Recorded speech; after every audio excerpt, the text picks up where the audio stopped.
एक क्वेश्चन ये आता है, कह रहा है कि एक निश्चित धनराशि पर 3 वर्षों के लिए 4% की दर से चक्रवृद्धि ब्याज और साधारण ब्याज का अंतर 152 है। ये निवेश की गई राशि। अब देखो इन्होंने यहाँ पर गोल्डन रेशियो लगाया।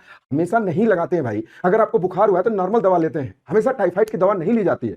बात समझ गए? अगर आप इन तरीके से लगाते हैं तो आपको लगभग 30 से 40 सेकंड लगेगा, लेकिन मैं जो तरीका आपको बताने जा रहा हूं उस तरीके से अगर आप लगाएंगे तो डायरेक्टली क्वेश्चन का आंसर कर सकते हैं। चलो इस क्वेश्चन के बारे में अगर हम बात करते हैं, देखो ये क्वेश्चन कह रहा है एक निश्चित राशि 3 वर्ष के लिए 4% की दर से चक्रवृद्धि ब्याज और साधारण ब्याज का अंतर 152।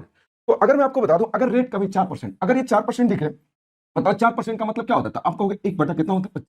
अगर ऊपर 1 आ जाए तो आप समझ लीजिए कि आपका काम बन गया। कुछ नहीं करना होता है कि आपको करना क्या होता है कि नीचे वाले में 3 का गुणा करके ऊपर वाले नंबर को जोड़ लो, तो कितना हो जाएगा? आप कहोगे 76। अच्छा, ये किसको बताता है? आप कहोगे ये डिफरेंस को बताता है। यही डिफरेंस कितने के बराबर है? आप कहोगे सर 152 के। तो बताओ ये कै गुना पे है? तो आप कहोगे सर 2 गुना पे। अब आपसे पूछा क्या? निवेश की गई राशि क्या है? अब निवेश की गई राशि मतलब प्रिंसिपल पूछा। अब प्रिंसिपल कहां से पैदा होगा? ये नीचे ही प्रिंसिपल होता है, रियल वैल्यू नीचे होती है 25। तो अब बताओ ये 25 ही प्रिंसिपल होगा, लेकिन क्वेश्चन 3 साल का है तो बस हम इसको क्या करेंगे? क्यूब कर देंगे, यानी हम प्रिंसिपल को क्या करेंगे? क्यूब कर देंगे। अब बताओ 25 का क्यूब कितना होता है? तो आप कहेंगे 15,600 कितना होता है? 25। लेकिन ये 2 गुना पे है तो 2 का आप इसमें गुणा कर देंगे, कितना हो जाएगा? इसी का डबल हो जाएगा। इसका डबल जब अगर आप कर देंगे कितना हो जाएगा? 31,250 रुपए आ जाएगा।